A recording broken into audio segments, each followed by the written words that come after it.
Welcome back to Tasteland. I'm your co-host, Francis Zierer. And I'm Daisy Alioto. And Francis, who are we talking with today? Wow, you've never asked me that before. How does that feel? It feels weird. Daisy, today we are talking to your friend and mine, friend of the pod, Ethan Sawyer, who is a field producer at CBC, which is the Canadian Broadcasting Corporation, and the creator of Human Pursuits, a newsletter where he has interviewed both of us, and where, as he says, he navigates modern existence with help from Need to Know Names in media and culture. Again, that's us.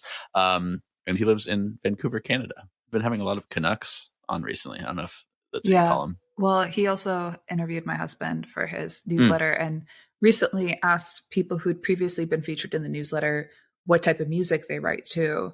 And I got the email from him. I responded. I didn't think much of it because unlike some of the people who are solicited for dirt prompts, I understand that my duty is to just sit there. So you're sub-potting. You're sub-potting everybody who didn't reply. Think about it for 30 seconds and then send something back.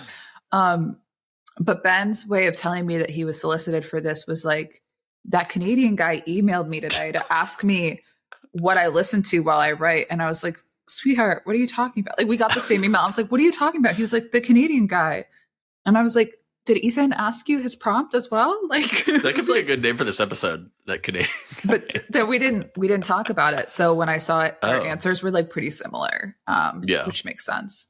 I don't remember your answer. What was your answer? Well, I will write to instrumental music, experimental music, or music that I'm very familiar with. So it fades into the background. Yes. Usually I have to edit in silence. But when it gets to the final stages of editing, I've found that some people, I do this sometimes too, if I'm really tired, they'll cover one eye so that they don't go typo blind. But another way of doing that is to like listen to music while you're editing so that you're forced to tune the music out and it makes you more tuned to what's on the page. Cause like the thing about being an editor that's so frustrating is if you just gloss over the same error multiple times because you're not seeing it, your brain is just filling in your brain's filling in the right words. So that's basically what I said. And like that music to write to could be like Brian Eno, I don't know, maybe like Radiohead, like stuff that I'm super familiar with. Sometimes techno if I really need to like lock in. That's usually my go-to. Not necessarily just techno, but like dance music generally, repetitive dance music. Yeah, that's the answer I gave is like, the main thing is it's usually I'm listening to something on repeat, whether it's a song or an album.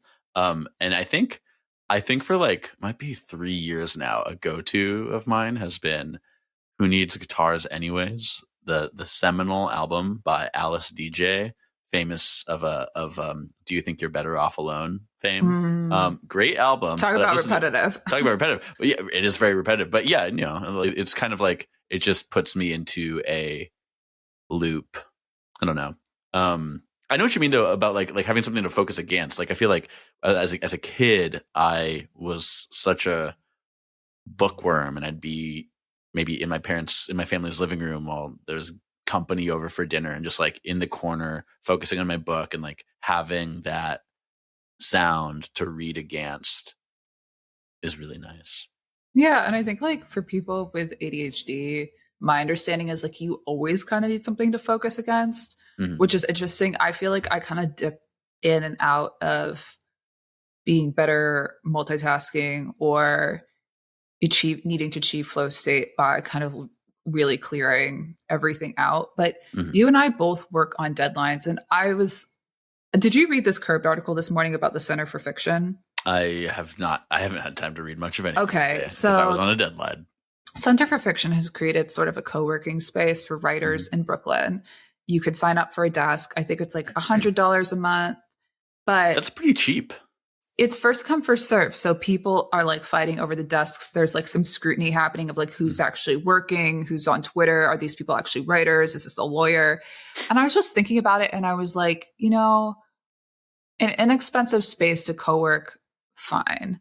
But like if you were actually working, like you would not be so, you know, like involved and distressed by the inability to find a desk. Like I understand if you're like paying for it and you're like, I'm paying for it and I can never find a desk, but it's like, go to your house and write, or go to a cafe. You're saying this is that disease of like, I need my favorite pen and notebook. 100%. This is just like the continuation of the psyop that writer's block is real. Writer's block is not real. Let's ask Ethan about it because he's here. Get him in here.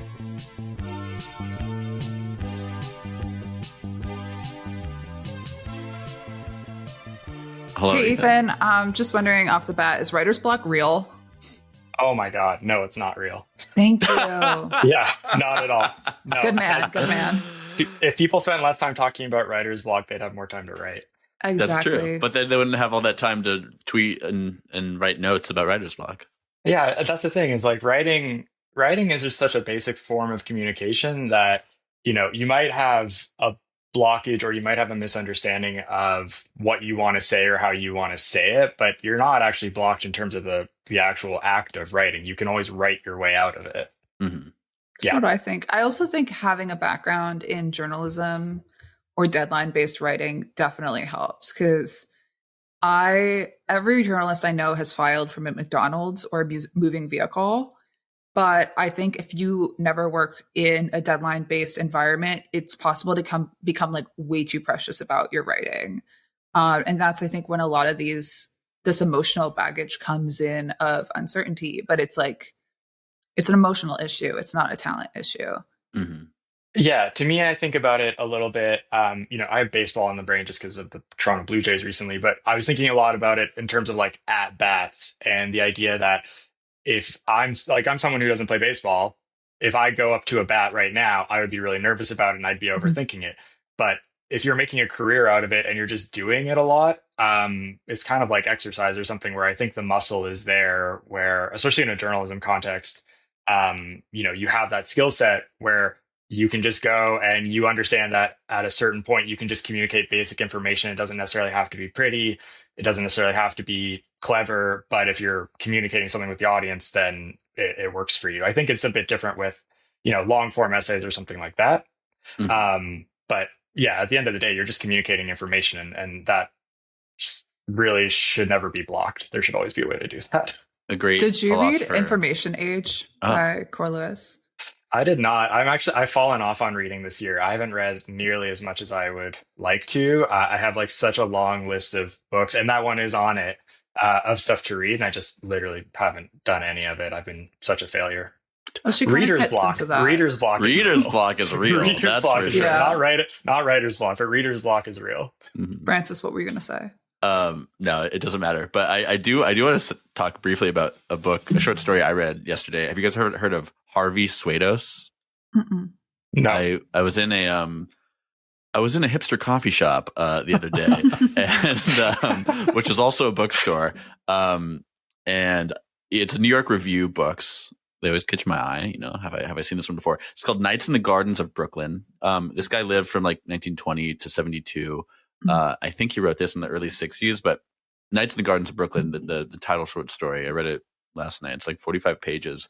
But it was kind of comforting in that it's about, the narrator comes home from World War II and he's in New York, and it's about like this perfect life that he and his friends have, and he meets his soon to be wife. They get married, and everything is perfect, and then everything starts falling apart. And it's kind of about being in your 20s and being carefree and things are nice, and then suddenly you start getting older, and it's about like all the different people you are and know and their general failings and fallings off and movings to the suburbs and all that. And it's kind of comforting to know that like this guy was writing this 60, 70 years ago, and it's kind of all the same now.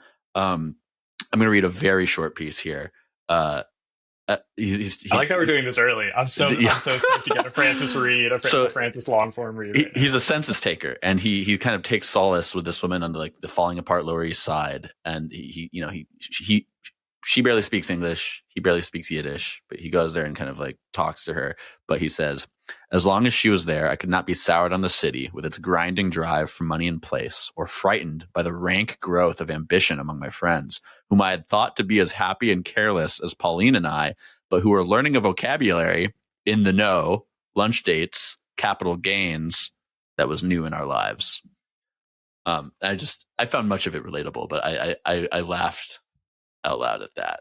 Well, it's interesting. I don't know what your takeaway from it entirely is, but to me, that actually resonates because I think for a lot of people, like we're all roughly the same age. As you get into your 30s, I find that there's like a bit of this like not like fear of missing out on like the actual event, but this idea that like I think people our age, we tend to compare ourselves to each other a lot, and I've definitely Mhm. noticed it with other people where um, there's a sort of sense of like, oh, I should be doing that. So like a really basic example would be like, oh, like your friends all started saving for houses and you like Mhm. didn't get the memo or something like that, and people are like, oh my god, like I should have been doing this, like so and so has been saving money or whatever for a year, like it. And it just sort of speaks to this idea that there at the end of the day there isn't like a manual for how to like live your life. Mhm. Like a lot of what we do because we pick it up from other people, and the sort of social connection is really important there in terms of guiding you, I think. Mhm. Yeah, I was talking to a much older friend that's a writer about having your book blurbed, and she was sort of like somewhat facetiously like, "Well, I have a lot of famous friends, but I hate them."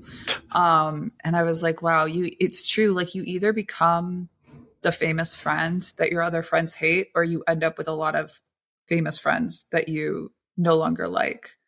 And I was like, I think I know which track that I'm on, but either way, it's a little bit of a sad and Or you're cynical just a read, normal person who doesn't have any famous friends, right? right? Or Yeah. you're a normal person. I would say I think this happens in hyper competitive Yes. Yeah. Yeah. industries with a Mhm. lot of backbiting and social climbing. I did see some like excellent social climbing discourse on the timeline. I think it was from a tweeter who goes by Brunella. Mm. I don't remember their last name, but I did retweet basically talking about like how they love social climbers because they're so funny to observe. Like if they're good at it, it's a little bit of an art form. If they're bad at it, it's funny.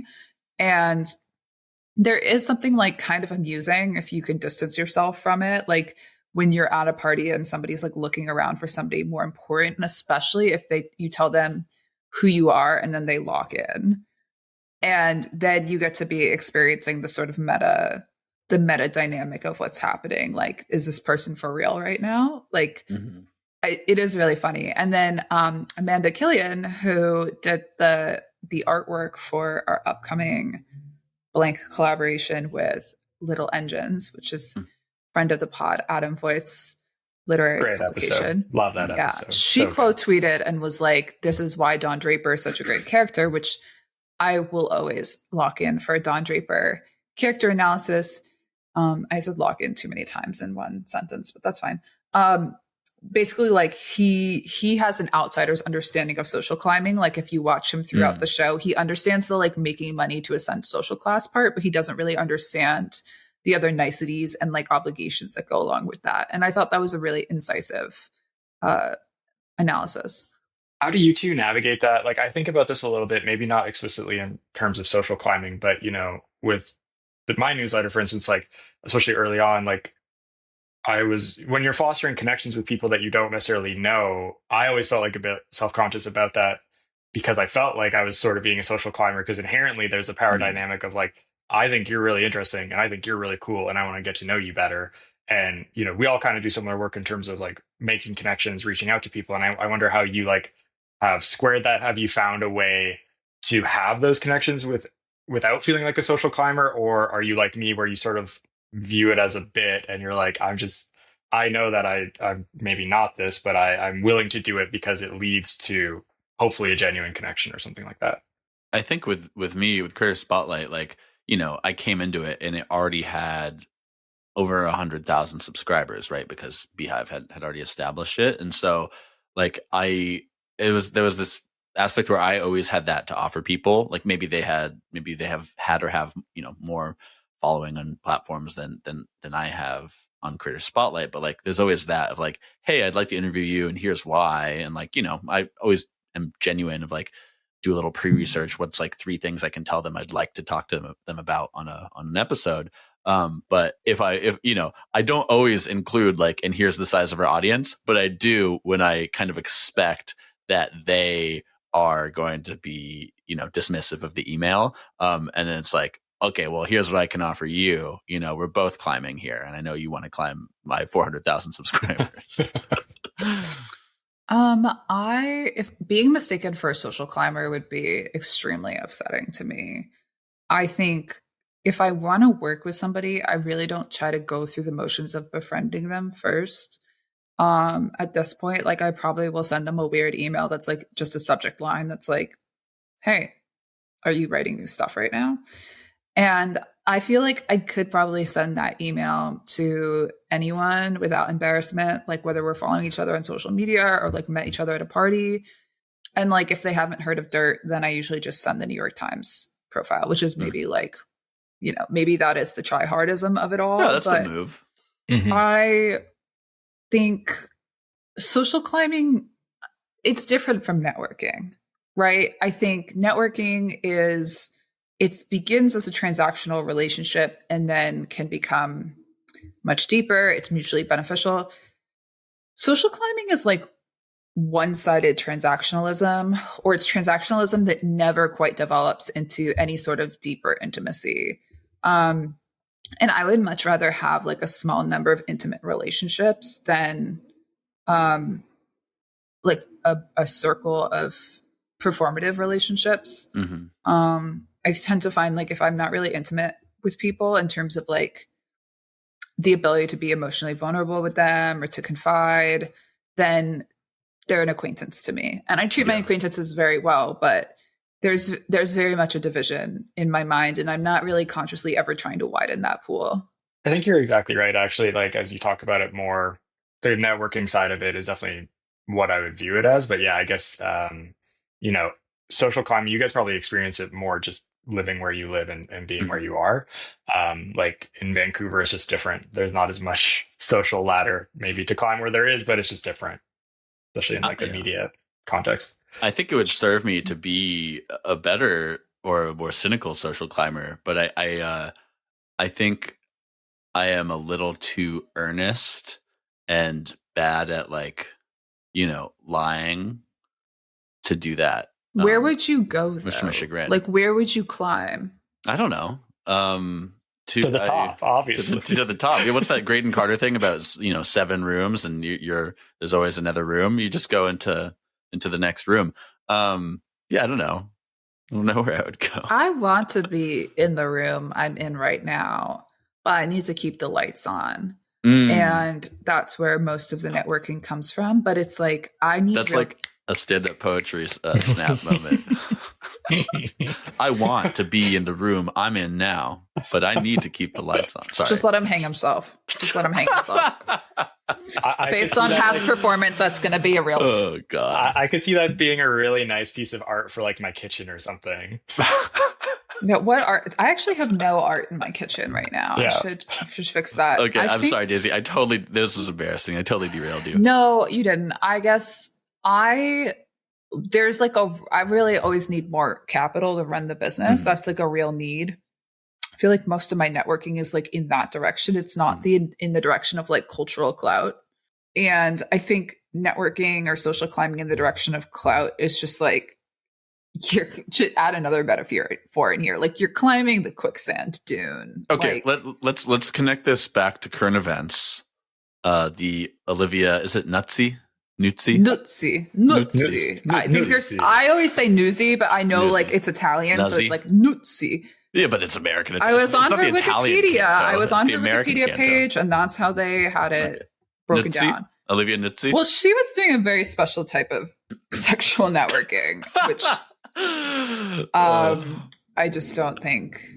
Yeah, I don't think it's particularly widespread, but there's people doing it, really doing it. Did we all read the New York Times profile? Sure did. And the Ryan Lizza follow-up. Okay, so this is what I was hoping, because I didn't have time to read the Ryan Lizza follow-up. So I read the New York Times article, which was, for me, a pretty like fun piece of gossip reporting. That was, my base enjoyment. It was a Joe Didion performance art, I would say. Yeah. Are we talking about the excerpts published from the book, or are we talking about something So there's a few different things. There was the New York Times profile written by the progeny of Nora Ephron and Carl Bernstein. Oh, right. Okay. Max. Yes. Right. And that was with the big photo shoot. Okay. Then there was the excerpt published John Bernstein. Oh, I thought it was Max. No, it's there's a couple for of our them. purposes, let's call There's them there's a Max. few different Bernsteins. I Sorry. looked it up. Yeah. Anyway. Sorry to the Bernsteins. Yeah. You It's guys the are up there with like Bernsteins. Ben Stein. There's like this joke when I was in college. It was like, you could just be like, oh, Ben Stein. Like if you needed to mention a random person, because everyone knows a Ben Stein. Anyway, there was the excerpt published in Vanity Fair yesterday. And then like later in the day, Ryan, is it Liza or Lisa? It's probably Liza. Lizzo. It's Lizzo. Then Lizzo gets on Substack. Okay, so he writes on Substack. He has been sitting on a nugget of information that really impacts how people are going to perceive this He really story. buried the lead. Somebody said he passed the marshmallow test. This man sat on it through every news cycle of this discourse and then dropped it in the last line of the piece. Somebody's been reading The Art of War or something, like revenge is a dish best served actually pretty hot, because like he timed it in a way that to have maximum impact, let's say. And that was just part one. I mean, do we want to like spoiler what it is, Francis? You know, Yeah. right? I read the first couple paragraphs, then I realized I didn't have time to read it all before we were recording today. Well, you so I missed just skipped out to on the a end. lot of artistry and information Yeah, about the bamboo. bamboo shoots, man. The bamboo shoots made me think of you immediately. That's as far as I read. Me? As far as I read. No, Francis. Yeah, that was nice. Yeah. Because you have bamboo in your backyard, Francis. No, Well, he I also don't. just has a green thumb, though. I I just do think have a of green thumb. Did you Yeah. talk about gardening in your backyard in that lot when you were interviewed by Ethan? No, we did talk about my farm origins though. and your time at the market for sure, but we Every didn't talk farmer's about market. bamboo and how invasive it is and how Yeah. it ruins everything it touches. Apparently, Well, I made a lot of bamboo bow and arrows as a child. We had a big bamboo plant on the farm, and That's let me tell you dangerous. what, that's that. No, No it's, kidding. It's as American as apple pie. It's Just shoot your eye fantastic. out. Yeah. I did archery at is summer bamboo camp. natural to the U.S.? Surely not. Maybe. but Yeah. Surely. Well, I'm going to say no. Okay, but anyways, so the spoiler here is that she was sleeping with a senator in 2020, right? Yeah, somebody Yeah. we all forgot even ran for president. No, he didn't. That guy didn't run for president. What are you talking Yeah, about? he did. That's why she was covering him No way. during the primaries. Yeah, but it was like when the primaries believe are you. like 25 people in the field. You know what I mean? Yeah. Yeah, More the tertiaries. Yeah. Yeah. but yeah. So and he- also ran. Mhm. As we and call also them. ran, and also Yeah. ran. Do you call them also rans in Canada? No, actually, so funny. That phrase was used in a Taylor Swift song, and I did not understand what it meant. I had to Google it. Mm. Maybe they do, but I just never Googling heard Taylor it talked about Swift lyrics, kind of a low point in your intellectual journey. it. We've gone lower, but that's a different pod, I guess. No, say it. That's this pod. No. But to answer your initial question, I did not read the New York Times coverage of Olivia. I read as much as I could of the Vanity Fair stuff, but then I eventually had to tap out. And then I read all of Ryan's piece yesterday. Well, we'll see where your priorities lie. Well, but this is. I mean, regardless of social climbing, what we were talking about, this is clout. Help me. The name of the pod is probably arbitrage? social climbing bamboo. Social climbing bamboo. Bamboo Social bimbos. social Well- kudzu. Bamboo bimbos. I understand where Eva's coming from, though, because there are a lot of publications that have sort of like brute forced their way into having an audience by interviewing people with large audiences. And I think this is actually a great audience growth strategy. Like Perfectly Imperfect. That's how you grow a podcast. Yeah, I think if you talk to Tyler about Perfectly Imperfect, like how did you jumpstart this thing? It's a very clear formula. And so I could understand like being concerned about how that would appear, but I think that you do not choose people based on the size of their audience, but rather if they have something interesting to say. And so I think I'm interested to hear from you. How do you curate your newsletter and like decide who to talk to, and how do you come up with questions that are going to resonate with them and get them to say something new about their creative process that's not like something that they've said in a million interviews before? Yeah, that's a really good question. I think at a fundamental level, it's a bit of an art and not a science, in the sense that a lot of the time I feel like I'm kind of going off instinct at this point, Mhm. where Almost immediately, I usually know if I find someone's work interesting or if there's like a nugget in it that appeals to me.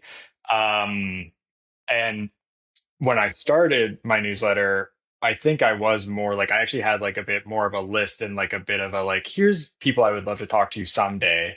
And I think the longer it's gone on, I've been in a fortunate situation where sometimes I discover things naturally and I'm just like, this is amazing. And if I can talk to this person, I would love to. But other times, I do sometimes get pitched from other people, and then that is a bit more of a like using my own sort of discerning taste of, okay, I appreciate the pitch. Does it feel like a natural fit for me? Because, ultimately my newsletter is really selfish and a lot of it is filtered through my POV. Like, as much as you're a fan of whoever I'm talking to, ultimately, I think I've realized that the people who are reading are probably reading because at some level they're a fan of me. And so it's always coming down to like, well, do I actually like this? Does this resonate with me? And then sort of the secondary question is, can I add anything to the conversation with this person? And if I can, what could it be that I'm naturally interested in? And like, what is the question I would ask if I was on a podcast with them or if I was with them, at dinner or something like that? Yeah, I think there's been a couple instances too where you've texted me about somebody who maybe published something in Dirt or I interact with it and you're like, oh, this person seems really interesting. And then I feel like I'm sort of like giving permission where I'm like, you should interview them. Yeah. So it's sort of like, I feel like you've rolled me into a couple of guest pitches. I don't remember if that's what happened with Ben, whether you were like, oh, Ben's play seems interesting. And I was like, you could talk to him, but I could totally see us having that conversation. I actually think straight up Ben was you pitching me on Ben and me being like, oh, Ben is awesome. Because I hadn't seen any of his work or experienced any of it, right? Just because of where I live, I don't have that access. So I'm pretty sure you pitched me on that. But, when we're talking about going back to the sort of the social climbing, I am Ben's publicist, so that does check out. Yeah, you're his, not his Kris Jenner. We don't have like a template for a wife who's like a publicist. We need to have like that. Well, we do. Language. It's just like everything until women could get their own credit cards. It's just called the wife. Yeah, exactly. Just the wife.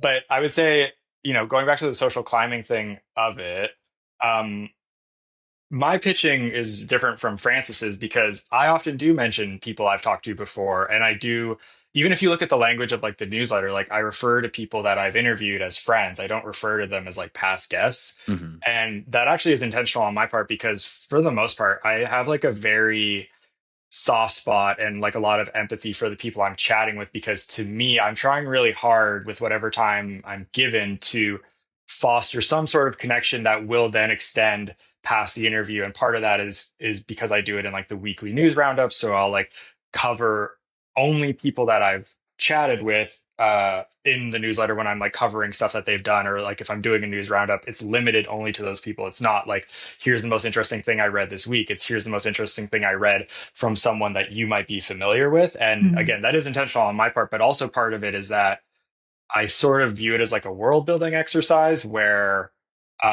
I want people who are reading and I want people who are participating in the interviews to feel like they're part of something that is more than me. It is filtered through me, but at the end of the day, like that, I don't think is like a long-term strategy. It doesn't work because I'm only so interesting and I'm one person. And I think like building it out to have these recurring characters has been like a really fun part of the process for me because it allows me to more naturally have those connections with people such as the two of you, where we actually do talk outside of this. Like we have a friendship and a pre-existing relationship. And I like am really proud of that. And it's something that has made doing this, because it is a lot of work and it is just me by myself, it makes it really satisfying because every year I can look back and be like, oh, like I interviewed whatever 50 people and 25 of them I talk to on an almost regular basis, which is really cool.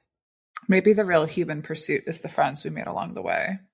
I mean, that's the hope. Yeah, I love it. And I love the thing you do at the end with like the links of, here's what's like usually 6 bullet points, things that people have been doing the past week. I always love reading that part. Yeah, well, the hope is that there's a familiarity and like, it's just, I think everyone is so desperate for community. That's like what we always hear is that everybody wants a community. Yeah. And I feel that naturally because I'm very aware of like the geography in a way that maybe other people in publishing aren't, because living in Vancouver, you're so far removed from New York, especially. And it feels like um, a lot of really interesting things are happening in New York right now. And I feel like a tremendous amount of envy that I don't live there. Um, and so for me, this has been like a way to foster a connection both with people in the city, but also just more broadly, and trying to take the flatness of the internet and make it my advantage, like use it to my advantage so that I feel closer to all these things. What happens in the comment section of your newsletter? Absolutely nothing. It's Mhm. amazing. No, it's cool because so my newsletter is basically entirely free, and I have payment on, but it's after a certain amount of time. And that's mostly just actually like to protect myself as like the work gets better. I just want to have the archive be sort of blocked off. Um, Not that there's anything incriminating in it, but just I feel like between, especially in the last 2 years, things have just gotten a lot better for me quality wise and all Mhm. that. Um, but so I only, if you want to comment, I make you pay to do that, but I always include my email address so people are able to reach me one to one. And so while I don't have anything happening in the comment section, I actually do get a decent number of emails from people responding to stuff, or they'll reply directly to the email blast and say, "Oh, I like this," or "That's kind of cool." And then I also weirdly get a lot of DMs on Instagram because I'll Hmm. often share my work on Oh yeah. Instagram. And so again, because I'm trying to foster these like one-to-one connections, what ends up happening is that I don't have like a tremendously large Instagram following, which apparently is cool now. But the people that do follow me, they'll actually interact with me there, which is really special because they'll be like, "Oh, I like really like this," or like I published something last week about the sort of survey that both of you participated in around, do you listen to music while you're writing? And that one weirdly got a lot of people just like messaging me being like, "Oh, this is crazy." Like one person said, I work in audio design, so she designs like speakers, and she was like, ironically, our whole office works in like pure silence. And I was like, that's Mm, so fascinating. That's awesome. that is Yeah. really interesting. I'm gonna, I've got a bad joke. I'm sorry. It occurred to me. It occurred to me when we were talking about the wife PR thing. There's a pitch, dating show concept, Silicon Valley, wife combinator. That's Bruh. it. God bless. I mean, I would hate watch it, but Oh, not God. happily. Mhm. I don't know if it's kind of over my head conceptually. It does what it says in the box. Yeah. I'm so sorry. You were really giving this nice spiel about what you No, do it's in your good. It's work. good. I get too serious, so we need to cut the tension here. No. Ethan, What's you should make a yeah. Spotify playlist of all the songs or artists mentioned in that prompt newsletter. I should. And actually, it's Mm, been cool because as someone who historically has not been able to listen to music, I was actually experimenting with it the other day because one guy stuck out in particular, Tim Hecker, who I had never heard of before. mhm. And I was like, it's weird that like it was cool if you guys read it, like several people mentioned like a couple of the same artists. And I was like, that's just really funny. And maybe again, it speaks to, at the end of the day, if everything filters through me, maybe I attract people who listen to Tim Hecker. I don't know. But I had never heard of him before and I'd never listened to him before. And I threw it on. I was like, oh, I'm actually able to like work to this. This is the best. Nice. So it benefited me. So yeah, I was thinking about maybe doing something like that because it seemed like a natural thing. Are you guys repetitive listeners? Because that was like the crux of my answer, was that I'm a repetitive listener, and I remember my first memory of like really doing a repeat listen was like sixth grade. I was playing RuneScape for a couple hours, and I listened to Rammstein's Du Hast about 64 times on a loop. Unfortunately, that didn't impact your brain at all. Thank God, yeah. um, yeah, I'm a repeat listener for sure. I think it has actually changed slightly because of the newsletter, Mm, because I feel, especially a lot of music, like it is a media newsletter, but a lot of the people I'm talking to are musicians. And so I just end up getting pitched a lot of music and I always want to give it an honest listen. So I do find mm, myself spending a lot more time listening to new stuff. But like during the pandemic, especially, um, there were just albums that I just like would listen to ad nauseum to the point that like I know every single minute of it. And definitely single songs. Occasionally, I will do that, but it's hard because again, I don't listen to music when I'm working, so the amount of time I have to listen to music is actually pretty small. Mm-hmm. What about you, Daisy? Yeah, I definitely am a repeat listener.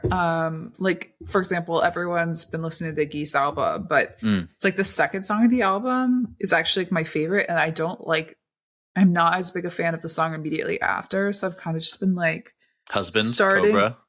Yeah, I like Cobra, but Husbands is growing on me, but I didn't like it as much the first time I listened to it. So I like kind of would like start the album and then I would just get to Cobra and then I would just like repeat it.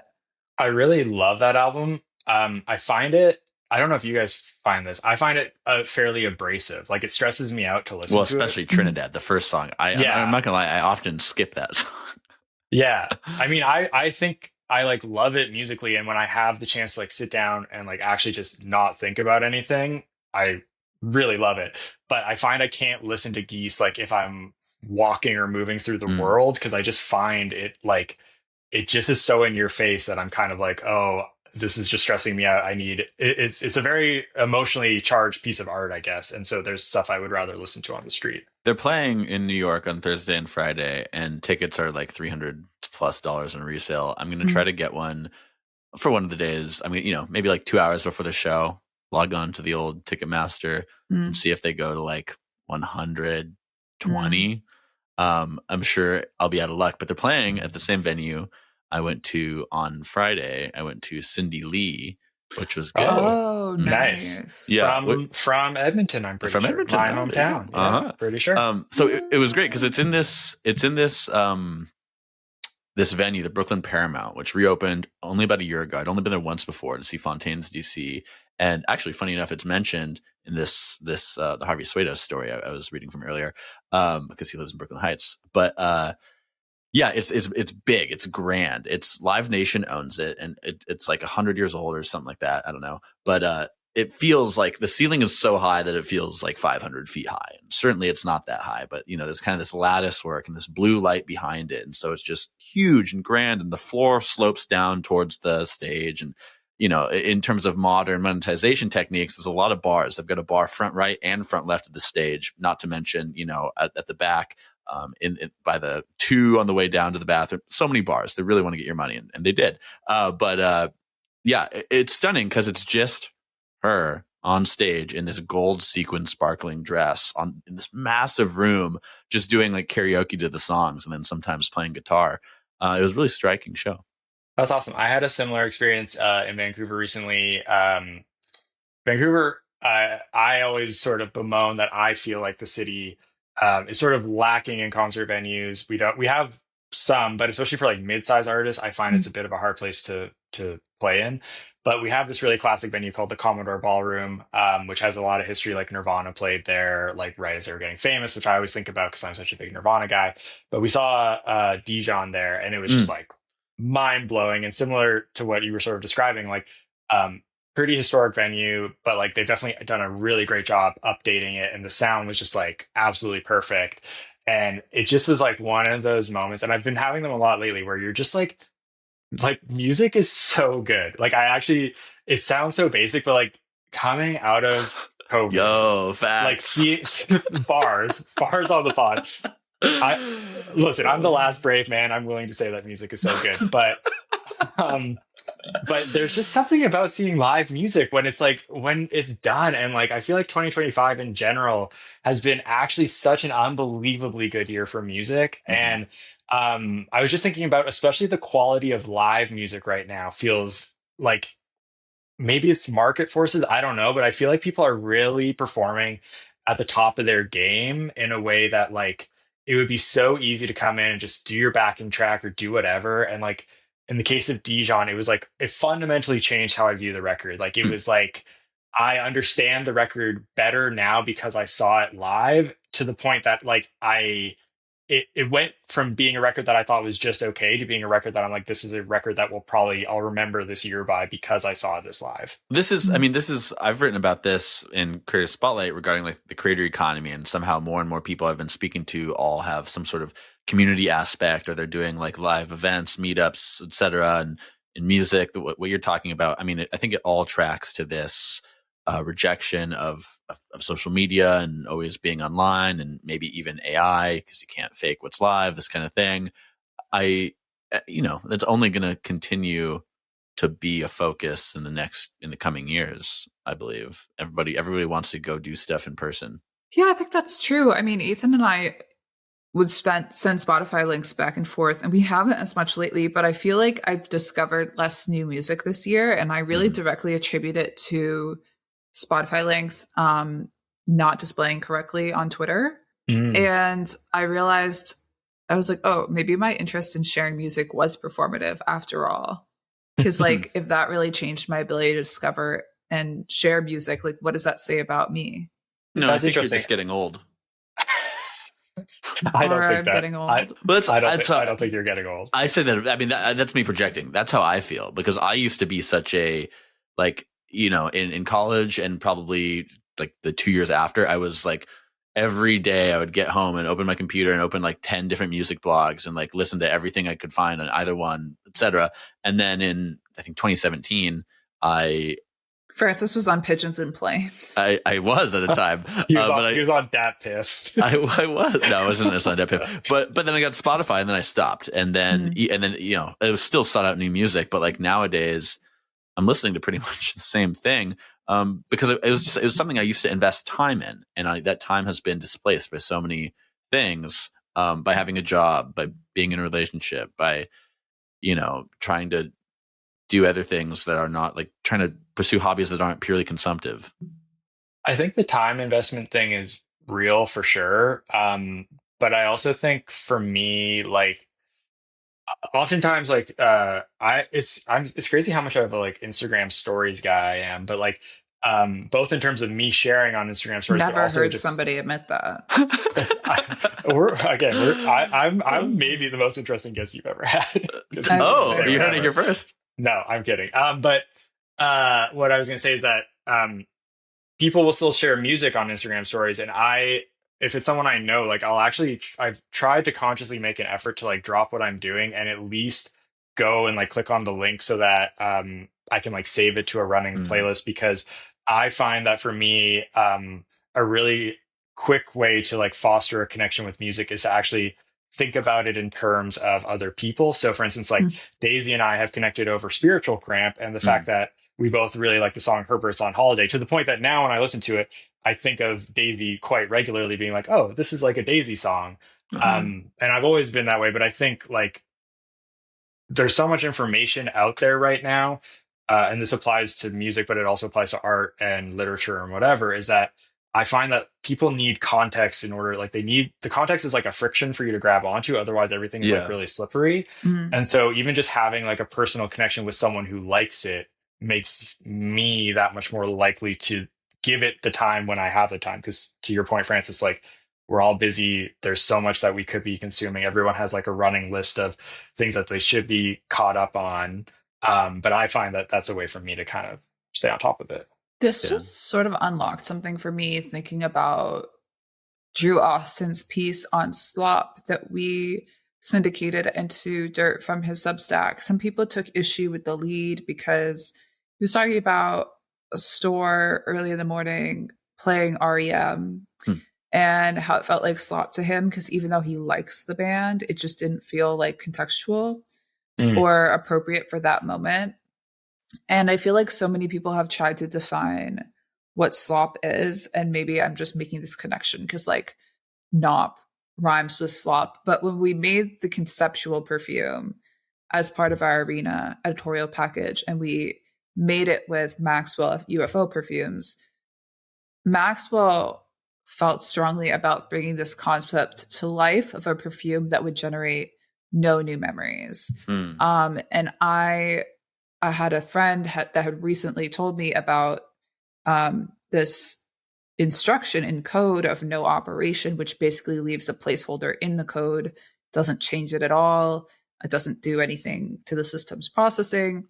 And that's why we named it NOP, because no operation gets shortened in most coding languages. So NOP, this idea of a perfume that generates no new memories, I think there's a relationship to slop there, right? Because you are talking about how music becomes meaningful to you when there's some context involved. It's a container for your taste through the taste of somebody else. There's some friction there by that association. And like, I think a lot of what defines slop right now is a cultural experience or a cultural, a piece of culture that generates no new memories or meaning. And maybe this thing that we proposed as a conceptual perfume is a framework that we could apply across all different stuff, including like music and artwork and writing and books. What's that I feel song? that 433. 433. Yeah. Well, but that was a meaningful container because you're meant to fill in the silence with questions of like, what is the fundamental, what is this sucks. I hate that I've been infused with like tech language, like minimum viable product, but like, what is the smallest unit of a song that you could have? The smallest unit is silence. Yeah. So I think, I mean, everyone after who like kind of copied that concept, like, yeah, they're kind of creating just like experimental slop. But when he did it with so much meaning and context that it's hard for me to consider that nothing. I guess I misinterpreted what you were saying. I like, because what I was picking up was that like the nothing is the meaning because like content slop, let's imagine the overlap of those two words, right? Like it's just meant to fill space, to fill time. As you were talking about that, I was thinking of I don't typically read Derek Thompson's newsletter, but his one this week, I listened to his appearance on the Semaphore Media podcast, and they were talking about his idea of like everything is television now. So what does that mean? What is television? He's referencing an earlier guy's idea, but basically his definition is that like television as a format was the first time that there was no end and no beginning. You just turn on the thing and it just flows through it. And television is defined by that flow, as opposed to previous media, such as a book or a song, where there's a beginning and an end. It's a discrete unit, right? Whereas like television, he says everything is television because whether it's TikTok or Reels or Spotify, you start the thing, but it was already there and then it keeps going, right? There's always going to be another song that's going to play after the song you played on Spotify. So I started thinking about it, what you were saying in that context, and that maybe to have like an empty space in there is more meaning because it's like taking back that distraction and taking you out of that flow of that constant kind of like crushing contextless flow. Well, I think it relies on your ability to form associations with it. Like I'm thinking of like I have pieces of clothing that have holes in them that I would never throw out because I have too many associations with it. Whereas like if I buy a newer piece of like fast fashion or something that's cheaper and it gets a hole in it quickly, I feel nothing throwing it out. It doesn't mean anything to me. I have, you read an entire book and as soon as you close it, you don't remember anything that happened. You don't remember the characters' names. So this like inability to form strong associations with mid-tier art, I think, has always existed. It's just the stuff that's like contextless is now proliferating. Yeah, I think that's definitely true. And I think part of that is true because to make the stuff that feels that it sort of sticks with you kind of is just getting more and more expensive, either in terms of actual like production costs or in terms of time, right? Like I think I associate slop with stuff that is generally kind of easier to produce, like especially like in the TikTok context or something like that. Like you have people who are using like AI or something to generate like a video, and to me I'm like, oh, that's like an easy low cost thing that people are using to like populate their feed. Whereas maybe if we think about something like Paul Thomas Anderson, which makes me sound like the whitest guy ever, but like if you think about like the recent Paul Thomas Anderson I would have movie, seen it a third time if I could, by the way. it was a great movie, but even though I don't think it was perfect, it offered something that like other movies maybe don't, because you can just tell that like a lot more time and thought and money was like put into it. And so it resonates with you as an audience member in a different way. Obviously it's also longer than like a TikTok or something like that. But there have even been TikToks where I'm like, oh, like this stuck with me because this person clearly put a lot of thought into it. It wasn't just sort of like a throwaway thing. Hmm. I saw a movie like a week and a half ago, just kind of on a whim. We went to Predator Badlands on a Friday night. I had a good time at the movies.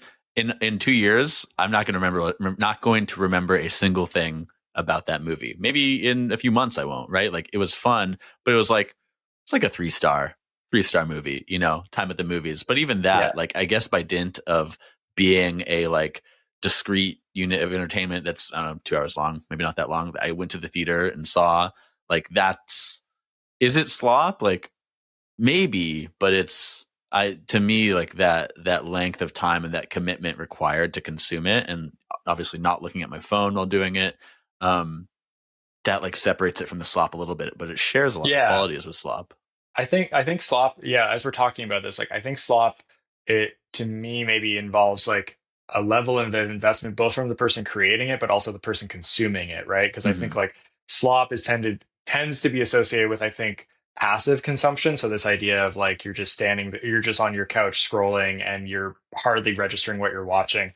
Um, Whereas like I think movies inherently they just take a bit more effort. Like even a bad movie, it's kind of like bad pizza. Like I think a bad movie, a lot of them, there's maybe something interesting or something that's like memorable about it. And I think Hmm. in the 80s and the 70s, when people could produce movies more easily because there was like more companies to do it, you were able to have a movie that was like 3 stars and it just was a brief escape. Like we watched that Julia Roberts movie, Mystic Pizza, Oh yeah, a few weeks I've ago. actually never seen that one. It's like totally fine. Like it's charming in its own way. The story is silly. It's not like an Oscar winner. It's like a kind of cool document of someone who would go on to be famous. Um, but it like really stuck with me because I was like, we used to just be able to have a movie be a thing that it was an escape for an afternoon and it's like 90 minutes and you were slightly entertained and like there's a little bit of romance and a little bit of comedy and that's all it had to be. It didn't have to be this sort of like earth-shattering box office breaking thing.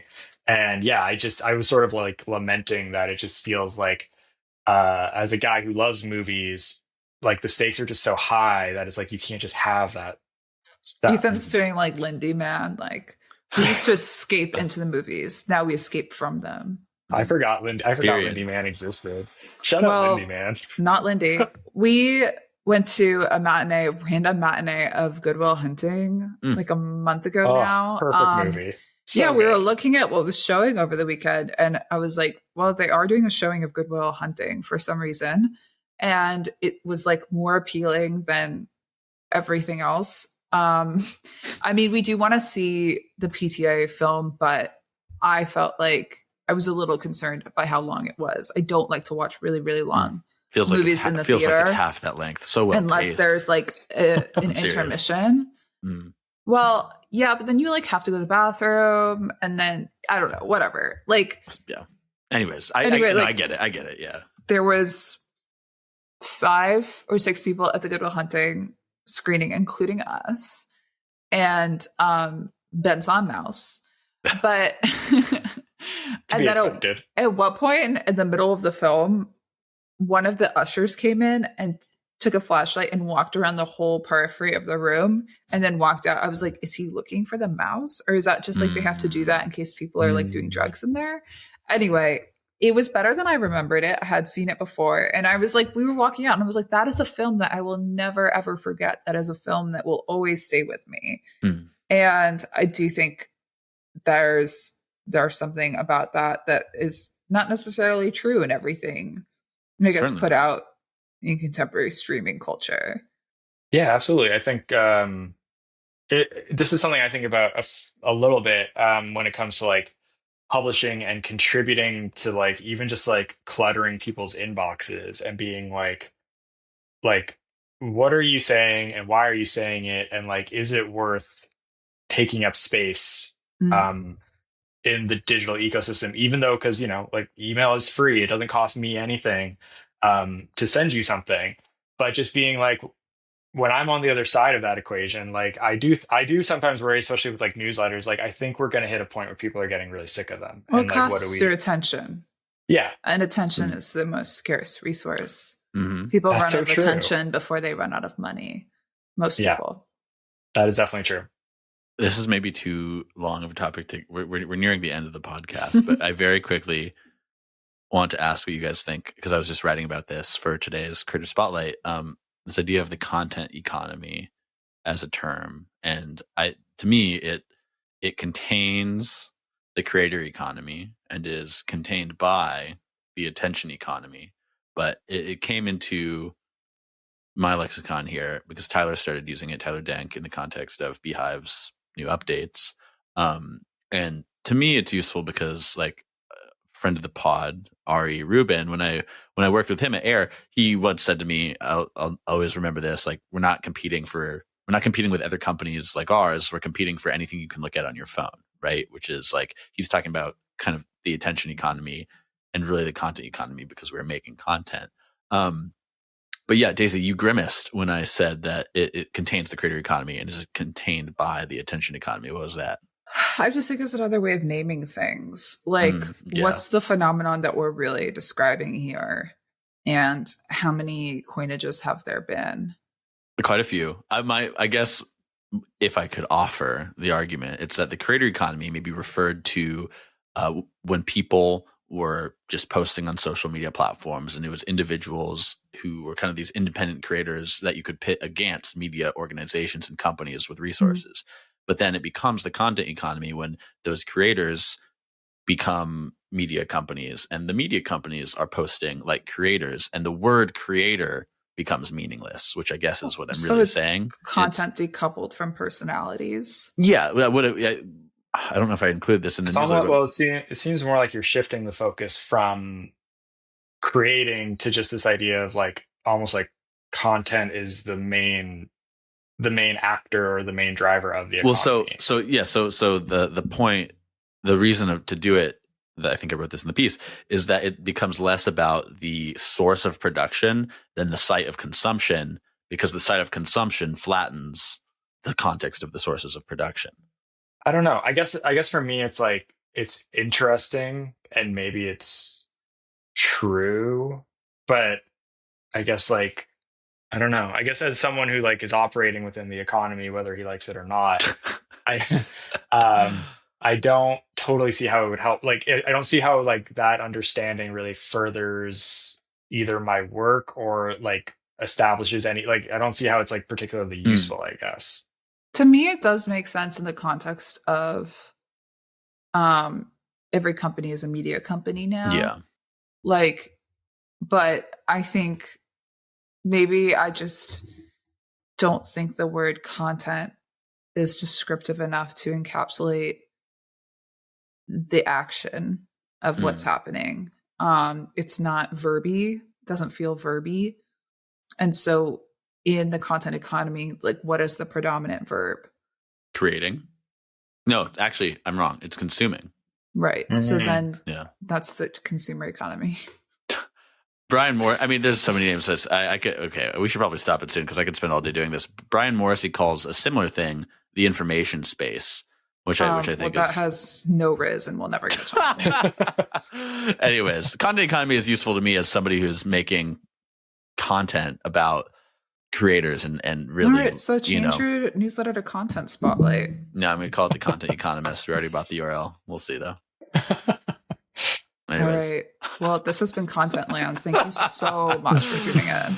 I hope. Before we go, I have one question for the two of you. Ethan's going to do a commercial read. He secretly sold this to an advertiser. Oh. Yeah, I want to talk to you a little bit about BetterHelp. No, I'm just kidding.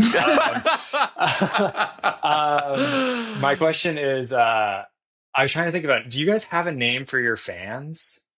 Dirtlings. Dirtlings? But like Dirtbags if they're really pissing me off. But for Tasteland specifically, does Tasteland's audience Taste heads? Tasties? Yeah. I wanted to taste testers. I wanted to submit taste buds. I wanted to submit taste buds for your consideration. Okay, that's really good. That's taste cute. buds is good. Almost too cute. Yeah.